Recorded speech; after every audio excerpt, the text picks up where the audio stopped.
ने कहा येदुरप्पा जी करप्ट थे। येदुरप्पा जी चले गए, उसके बाद तो कांग्रेस की सरकार आई। उस समय यूपीए, एक सेकंड सर, कांग्रेस कभी किसी के बीच में नहीं बोलता। अमन जी, आप जवाब तो ले लीजिए। एक सेकंड, अमन जी जवाब ले लेंगे। जनता जनार्दन भगवान बैठी हुई है, वो जवाब क्या है क्या नहीं जान जाएगी। इन्होंने कहा येदुरप्पा जी के ऊपर कार्यवाही क्यों नहीं किया गया, वो तो बड़े करप्ट थे। येदुरप्पा जी ने रेजिग्नेशन दिया, येदुरप्पा जी चले गए। उस समय येदुरप्पा जी के बाद इनकी सरकार केंद्र में भी थी, यूपीए की सरकार, और कर्नाटक में भी थी, और भारतीय जनता पार्टी ईडी भेज देती, उनके घर में भेज देते आप ईडी उनके घर पे। आपको पता था उनके घर के अंदर रखा हुआ पैसे, तो क्यों नहीं भेजे। इन्होंने कहा नारायण राणे भी करप्ट था। अरे अभी 10 दिन पहले तक आप ही की महावसूली सरकार वहां पर थी महाराष्ट्र में। नारायण राणे महाराष्ट्र के हैं, उनके बेटे के ऊपर धमकाने वाला केस लगाया, जेल में डालने की कोशिश की। एक दिन करप्शन वाला केस नारायण राणे के ऊपर तो एमवीए की सरकार ने नहीं लगाया, ये भी हम लगाते जाके। मैं नेशनल हेराल्ड पे सवाल पूछ रहा हूं, एक मिनट। मैं नेशनल हेराल्ड, क्योंकि आज हेराल्ड के दफ्तरों पर उस केस में वो कह रहे हैं कि मेरिट नहीं, कोई एफआईआर नहीं। वैसे ईडी में ईसीआईआर होती है, मतलब वो अलग डिबेट है। लेकिन 7 साल से कुछ निकला नहीं, कुछ मिला नहीं, केस क्लोज हो गया। फिर अब जो है पॉलिटिकल वेंडेटा है, जबरदस्ती परेशान किया जा रहा है, और लोग ट्विटर पर लिख भी रहे हैं कि 70-75 साल की बुजुर्ग को ऐसे बुलाकर आप लोग परेशान कर रहे हैं। देखिए, पहली बात है, आप एक बात जान लीजिए, नेशनल हेराल्ड केस में दोनों माँ बेटे अर्थात सोनिया जी और राहुल जी बेल पे बाहर हैं। बेल तो हम सब समझते ही हैं, और बेल ये भारतीय जनता पार्टी के दफ्तर से नहीं दिया जाता है। बेल देने का काम कोर्ट करती है, मेरिट्स ऑफ केस पे करती है। तो जब मेरिट ऑफ केस देखा गया कि नहीं गड़बड़ी तो है भैया, इनको बेल पे ही छोड़ा जा सकता है, छोड़ा नहीं ऐसे, बेल पे छोड़ा है, मुचल के देकर बेल पे माँ बेटे बाहर आए हैं। नंबर 1, क्यों? क्योंकि मेरिट है। नंबर 2, आप मुझे जरा 20 सेकंड दीजिए, जरा मैं ब्रीफली जनता को समझाता हूँ नेशनल हेराल्ड में क्या हुआ। ये 70 के दशक से नेशनल हेराल्ड चल रहा था। तो नेशनल हेराल्ड जो है, ये किसी एक आदमी की नहीं है, जवाहरलाल नेहरू की नहीं है। ये लगभग 3000 जो स्वतंत्रता संग्रामी थे, उन्होंने डोनेट किया पैसा, और सरकार ने इनको जमीन दी प्राइम लोकेशंस पे, सरकार ने दी। ये पैसा आपका मेरा इन सबका है, सरकार ने जमीन दे दी। चलता रहा, तीन पेपर चलते रहे, वो धीरे धीरे लॉस में चला गया। उसमें कौन थे? मोतीलाल वोहरा जी उसके चेयरपर्सन थे। अब वो जब लॉस में चला गया तो मोतीलाल वोहरा जी कहाँ गए कि अरे पैसा देना है, इतने लोग काम कर रहे हैं। तो मोतीलाल वोहरा जी गए कांग्रेस पार्टी के पास, और वहां कौन था? वहां जो खजांची ट्रेजरर थे वो भी मोतीलाल वोहरा थे। तो ये जो मोतीलाल वोहरा है, नेशनल हेराल्ड वाले, उन्होंने जाके कांग्रेस के मोतीलाल वोहरा को कहा जरा 90 करोड़ रुपए दे दो यार, वहां पर बहुत गड़बड़ हो गया है, पैसे नहीं है। तो कांग्रेस के मोतीलाल वोहरा जी ने नेशनल हेराल्ड के मोतीलाल वोहरा जी को 90 करोड़ दे दिए। अब वो 90 करोड़ चुका ना पाए नेशनल हेराल्ड, तो यहां राहुल गांधी, मोतीलाल वोहरा, सोनिया जी ने मिलकर एक कंपनी खोली, यंग इंडिया। और सोनिया जी ने मोतीलाल वोहरा को बोला, यंग इंडिया वाले, कि जरा जाके नेशनल हेराल्ड वाले मोतीलाल वोहरा से बोलो कि वो 90 करोड़ रुपया जो है हम माफ कर देंगे, हम वो चुका देंगे, आप ये नेशनल हेराल्ड हमें दे दो। तो मोतीलाल वोहरा, यंग इंडिया वाले, जाके नेशनल हेराल्ड के मोतीलाल वोहरा से बोलते हैं भैया 90 करोड़ हम दे देंगे, आप ये सारी प्रॉपर्टी दे दो। सोचिए जरा, ये सारा खेल मोतीलाल वोहरा, सोनिया गांधी, राहुल गांधी, और 5000 करोड़ रुपए की प्रॉपर्टी माँ बेटे के जेब। ऐसे हम इनको छोड़ दें, कुछ नहीं करें? थोड़ी बहुत जांच ईडी के लिए भी छोड़ देते हैं। बिल्कुल।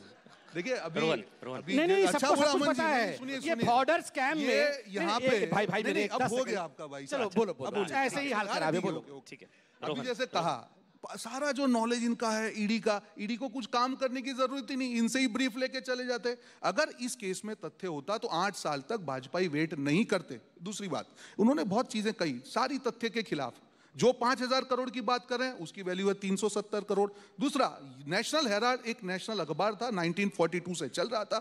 अगर उसके आदमी, उसके जो भी स्टाफ था, उसको सैलरी के लिए कांग्रेस पार्टी ने पैसा दिया, उसमें भी इनको आपत्ति है। दूसरी बात, आज जो यंग इंडिया कंपनी हुई है, वो कोई प्रॉपर्टी ले नहीं सकती है, कोई प्रॉपर्टी बेच नहीं सकती है, कोई सैलरी उसमें से ले नहीं सकते हैं। आज तक ना उसमें एक भी पैसे का ट्रांजैक्शन हुआ है, ना फ्यूचर में होगा। जहां पे पैसा ही इन्वॉल्व नहीं, अगर वहां पे ईडी पहुंच सकती है, और जहां पे 40% कमीशन लिया जा रहा है वहां पे ईडी नहीं जाती, तो क्या सवाल नहीं पूछेगी देश की जनता? यहां पे किसी एक नेता की बात नहीं है, ये किसी के ऊपर भी हो सकता है। जो भी आदमी इस सत्ता के खिलाफ, एक मिनट मुझे आपने इनको समझ कंप्लीट करिए पूरा।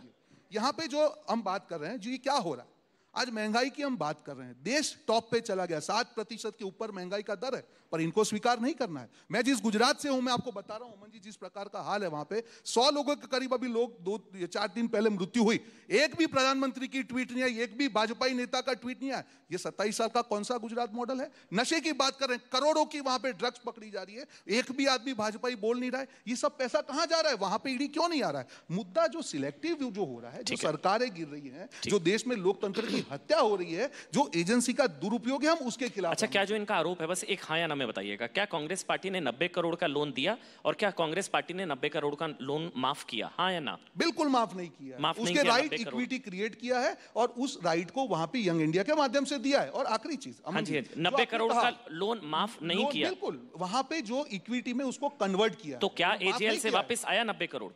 एजेंसी जब माफ कन्वर्ट होता है, जब इक्विटी क्रिएट होता है, एक राइट क्रिएट होता है, तो उस राइट के माध्यम से जब तक वो राइट क्लियर नहीं होता है, उसमें कोई कार्रवाई तो अभी यंग इंडिया के पास है एजीएल की सारी संपत्ति। जो इसके यंग इंडिया में डायरेक्टर कौन है? जो यंग इंडिया में सोनिया जी है, राहुल जी है, तो पर मैं यही कह रहा हूं, तो उसमें सेल नहीं हो सकता। सेक्शन 15 नहीं, देखिए अमन जी, मुझे मालूम है, जैसे कई बार क्या होता है, छात्र कमजोर होता है ना, तो टीचर उसकी मदद करता है, तो आप इनकी मदद कर सकते हैं। अगर मेरे फैक्ट्स गलत हो, पूछ रहे हैं, नहीं आपके फैक्ट गलत। अच्छा, मैं एक सवाल और पूछूंगा, मैं एक और सवाल, एजीएल की संपत्ति, छात्र वीक है तो आप मदद कर रहे हैं, एजीएल की कुल संपत्ति 3-3.5 हजार करोड़ नहीं, हाँ या ना? 369 करोड़ जिसकी संपत्ति, 369 सर मैं एक सवाल पूछ रहा हूँ, जिसकी संपत्ति 3 से 3.5 हजार करोड़, वो 90 करोड़ का लोन रीपे नहीं कर सकता। 369 crore is the property of AGL, जो एज पर बैलेंस शीट, जो मैं आंकड़ों के साथ बोल रहा हूं। ठीक है, ये हुए कहां से कुछ मिला नहीं इतने सालों में। और मुझे एक चीज, अमन जी, मैंने बहुत सुन लिया, सवाल का जवाब दिया। एक सवाल, एक भाजपा के नेता का नाम जिसके ऊपर ईडी ने, जो 10 नेता मैंने बताए, जो कांग्रेस से बीजेपी में गए या टीएमसी से गए,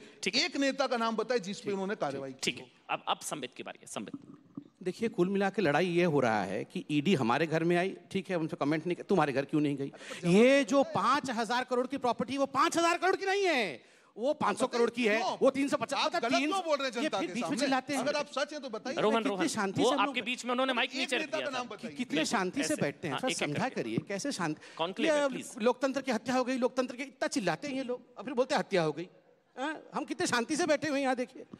अब देखिए, ये लड़ रहे हैं कि नहीं, वो 5,000 करोड़ वाला एलिगेशन गलत है, आपने 3,000 कुछ कहा, वो भी गलत है। हमने लूटा है 400 करोड़ रुपए, 5,000 करोड़ क्यों बोला? 5,000 कमाल के लोग हैं, आप फिर बीच में शुरू हो गए, आप झूठ बोल रहे हैं, फिर बीच में शुरू हो गए। आप, मैं सिर्फ ये कहना चाह रहा हूं, आप उनका झूठ का पर्दाफाश इनके बात करिए, अपने समय पे करिए, पूरा समय दूंगा, डबल दूंगा, एक एक करके, प्लीज आराम से लीजिए समय। जब तक आप कंप्लीट नहीं करेंगे आपको स्टॉप नहीं करूंगा मैं, एक एक करके। देखिए, मैंने बार बार समझाया आपको नेशनल हेराल्ड का केस।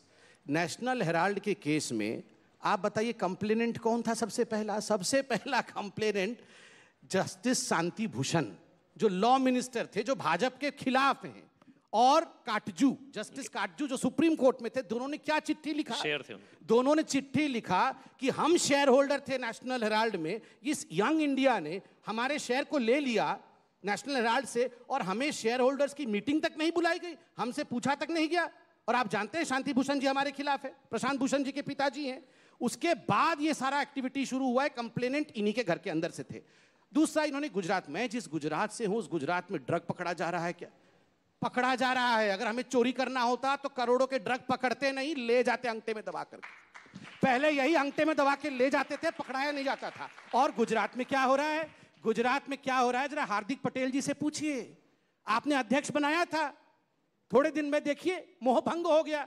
4 लोग इनके हैं नहीं, खुद गुजरात में कांग्रेस ही नहीं है, यहाँ के हमें भाषण दे रहे हैं, प्रवचन कर रहे हैं। अरे पहले 4 कांग्रेसी बोल रहे 27 साल से राज कर रहे हैं, करेंगे? आप तो है ही नहीं वहां पे। 4 लोग तो आपको मिलते नहीं हैं, 2 चुनाव तो जीत नहीं पाते हैं। क्यों? इतना दूध का धुला हुआ है, इतना बढ़िया है आप लोग, तो क्यों नहीं हो पाता है? बोल रहे छात्र कमजोर। पूरे देश में एक ही छात्र कमजोर है। अरे आप जानते हैं वो छात्र कौन है? वो भाजपाई छात्र हैं। अरे एक ही छात्र कमजोर है, और ये सारे लोग मिलके उसका पर्चा लिखते रखते हैं। A for Apple, B for, पूरा सारा लिखते हैं, फिर भी कुछ नहीं होता है। अरे वो छात्र पास हो ही नहीं पाएगा कुछ भी। अब रोहन, हाँ रोहन, देखिए, जो भाजपा के चंगू मंगू है, यहाँ पे आके कुछ भी बोलते हैं। उनकी बातों को अगर आप सीरियसली लेंगे, और जिस प्रकार से देश का इन्होंने माहौल बना रखा है, हर चीज को मजाक में उड़ा रहे हैं। अभी उनके नेता संसद में बोल रहे हैं कि हमको तो प्रधानमंत्री जी का धन्यवाद करना चाहिए कि हमारा अनाज हमको ही दे रहे हैं। भैया, प्रधानमंत्री का धन्यवाद तो इसलिए करना चाहिए कि नोटबंदी के बाद भी हम लोग बच गए, जीएसटी के बाद भी हम बच गए, कोरोना के बाद भी हम बच गए। बेरोजगारी के बाद भी हम लोग बच गए। इतने सवालों को मजाक में उड़ा के, जैसे इन जैसे जो लोग हैं, जो लोगों ने माहौल जो बना दिया कि देश के सीरियस इश्यू से ध्यान हटाकर किस प्रकार से एजेंसी का दुरुपयोग करके अपनी सत्ता चलाना, ये लंबा नहीं टिकेगा अमन भाई। कितना भी आप कर लें, आने वाले दिनों में जिस प्रकार से देश की जनता इनसे त्रस्त है। अभी आज ही एक आंकड़ा आया है कि उज्ज्वला योजना में 4.5 करोड़ महिलाओं ने कभी रिफिल ही नहीं करा है, और इनके देखिए बोर्ड ये चंगू मंगू लेके घूमते हैं, उज्ज्वला एयरपोर्ट पे जाइए 50 बोर्ड। मुझे वाइंड अप करना है। हर घर तिरंगा अभियान का समर्थन करते हैं। बिल्कुल, हर घर तिरंगा देश का अभियान है, पर उसके पीछे हर दिल में तिरंगा होना चाहिए, जो देश की एकता की भावना है, जो भावना को इन्होंने तोड़ा है। हर जगह पे जो राष्ट्रवाद की बात करते हैं, भारत माता की जय का मतलब ये कि हर गरीब परिवार सुखी हो। भारत माता की जय का मतलब है कि हर बेरोजगार को नौकरी मिले। भारत माता की जय का ये कि हर महिला को उसका अधिकार मिले। भारत माता की जय का मतलब है कि हर छात्र को शिक्षा मिले। भारत माता का अधिकार है कि हर भारतीय को उसका अधिकार मिले, और हम उसके साथ। बहुत बढ़िया। देखिए, लास्ट कमेंट है। देखिए, हर घर तिरंगा प्रोग्राम अच्छी बात है, आप लोगों सबने स्वागत किया, करना ही चाहिए। मैं आपको बताता हूं, ये हर घर तिरंगा एक राष्ट्रीयता के भाव को फैलाने के लिए। आप सोचिए, आज वहां अमेरिका ने एक मिसाइल स्ट्राइक करके अल जवाहिरी को मार दिया। आप सोचिए, अगर हिंदुस्तान का मिसाइल स्ट्राइक होता तो हिंदुस्तान में क्या होता। मैं माहौल बता रहा हूं, बताओ, प्रूफ बताओ कि सर्जिकल स्ट्राइक तुमने किया। बाइडेन ने वहां बोल दिया, अमेरिका ने बोला हाँ ठीक किया बाइडेन ने, ठीक। इंडिया में अगर होता और हमारी आर्मी ने बोला होता कि हमने मार दिया है, प्रूफ कहां है? आपने मारा, कौवे मरे होंगे, वहां तो अल जवाहिरी मरा नहीं होगा। फिर यहां पर नारे होते, तुम्हारी सर्जिकल स्ट्राइक किसानों पे होती है, तुम्हारी सर्जिकल स्ट्राइक युवाओं पे हो रही है, तुम्हारी जो स्ट्राइक है महिलाओं पे हो रही है, किसानों के ऊपर हो रही है। ये लोग ऐसे हैं जो किसान हो, महिला हो, युवा हो, बेरोजगार हो, हर आदमी पे स्ट्राइक। क्या हुआ बीच में? ये इनकी हकीकत है। ये बीच में क्या हो जाता है इनको? आपको क्यों लगता है? मुद्दे पे बात कीजिए ना। नहीं, आपको ये बीच में क्या हो जाता है? समित सवाल ये नहीं है। सवाल ये होता है कि आप लोग पेट्रियोटिज्म का सर्टिफिकेट क्यों बांटते हैं? आपत्ति वहां से वो कह रहे हैं कि अब हर घर तिरंगा, डीपी में तिरंगा, अब अल जवाहिरी जाता तो वो लोग सवाल उठाते हैं। ये आपको डाउट क्यों और सर्टिफिकेट क्यों देते हैं आप लोग? डाउट, पूरा डाउट है जी हमारे को इनके ऊपर। आजादी की लड़ाई में 100% जिन्होंने राष्ट्रपति को राष्ट्रपति, जिन्होंने अंग्रेजों की माफी मांगी है, बोल दो गोडसे मुर्दाबाद बोल दो। एक करके आप बोलेंगे, बोल सकते हो। हाँ, इनके बाद आप बोलेंगे। नहीं बोला है, इनके बाद आप बोलेंगे। हाँ, पूरा डाउट है हमको इनके ऊपर। नहीं, क्यों नहीं होगा? राष्ट्रपति को राष्ट्रपत्नी बोल देते हैं। वो लैंग्वेज प्रॉब्लम हो सकती है संबित। अरे आप भी जानते, आप ऐसे है कि लैंग्वेज प्रॉब्लम है? आप बताइए, ये आप बताइए, ये वो लोग हैं जिन लोगों ने आर्मी के चीफ को सड़क का गुंडा कह दिया। अनुच्छेद 370 जब हटा तो पार्लियामेंट में पहला प्रश्न था, क्या आपने पाकिस्तान से पूछा है? क्योंकि ये तो बायलैटरल विषय है। जब सर्जिकल स्ट्राइक होता है तो उसमें ये लोगों को डाउट हो जाता है। डोकलाम जब होता है तो टेंट के नीचे पाए जाते हैं। माँ बेटे जाके 2008 में चाइना के साथ तिरंगा नहीं फहराया, कुछ हो गया, फिर जो संघ है रोहन 70 साल जवाब दीजिए ना, तिरंगा क्यों नहीं फहराया आपने? अरे शांति से, आपके कार्यालय पे शांति से बैठो मेरे भाई। अरे आप शांति से बैठो। 13, 14, 15 झंडा प्लीज फहराना। अरे बिल्कुल करेंगे, आपकी सर्टिफिकेट की जरूरत नहीं है, बोल रहे हैं। आपकी सर्टिफिकेट की जरूरत नहीं है देश को। जो लोगों फहराएंगे ना, अपने मुख्यालय पे 50 साल तक तिरंगा नहीं फहराया, वो आज राष्ट्रपति के सर्टिफिकेट बांट रहे हैं। हम तो नहीं बताइए, सोनिया जी इटली में फहरा रही थी झंडा 50 साल पहले, क्यों नहीं फहराया के ऊपर? क्यों नहीं फहराया? देखा है मैंने, संघ ने तिरंगा क्यों नहीं फहराया 50 साल तक? अच्छा नहीं, लेकिन रोहन वो राष्ट्रपत्नी वाला जो विवाद था, एक मिनट रोहन, अब उस पे भी आपको सीरियसली लगता है वो लैंग्वेज इशू था? क्योंकि अब लोग इतिहास बता रहे हैं, सैम पित्रोदा ने कहा हुआ तो हुआ, उन्होंने भी बाहर कर कह दिया लैंग्वेज प्रॉब्लम। मणिशंकर अय्यर जी ने प्रधानमंत्री को नीच कहा, बाहर में आकर कह दिया लैंग्वेज प्रॉब्लम। अधीर रंजन चौधरी ने पति वो सारी चीजें उन्होंने कह दिया लैंग्वेज प्रॉब्लम। ये नियत में प्रॉब्लम है, लैंग्वेज में प्रॉब्लम है? मैं बताऊं आपको, जो प्रज्ञा इनकी जो सांसद है, मैं बताऊं, गोडसे जिंदाबाद कहा, कभी भाजपा ने उसको रिट्रैक्ट नहीं किया। कम से कम जब हुआ है कांग्रेस पार्टी ने कहा तो है। मुझे बताइए जो इनका स्टैंड है, साध्वी प्रज्ञा, क्या गोडसे जिंदाबाद अपने मुंह से बोलेंगे? बताइए, आप हैं क्या? बताइए चंगू जी, बताइए आप है कि नहीं है? बोलिए आप, ऐसे नहीं होता। देखिए, आप बताइए गोडसे जिंदाबाद है या गोडसे मुर्दाबाद है? अरे चंगू जी आप बता दीजिए, आज आपका नामकरण हो चुका है देश के सामने। अरे पप्पू तो नहीं है कम से कम। चलिए, बहुत बहुत शुक्रिया रोहन गुप्ता और संबित पात्रा, बहुत बहुत धन्यवाद आप दोनों का, बहुत बहुत धन्यवाद सर, थैंक यू।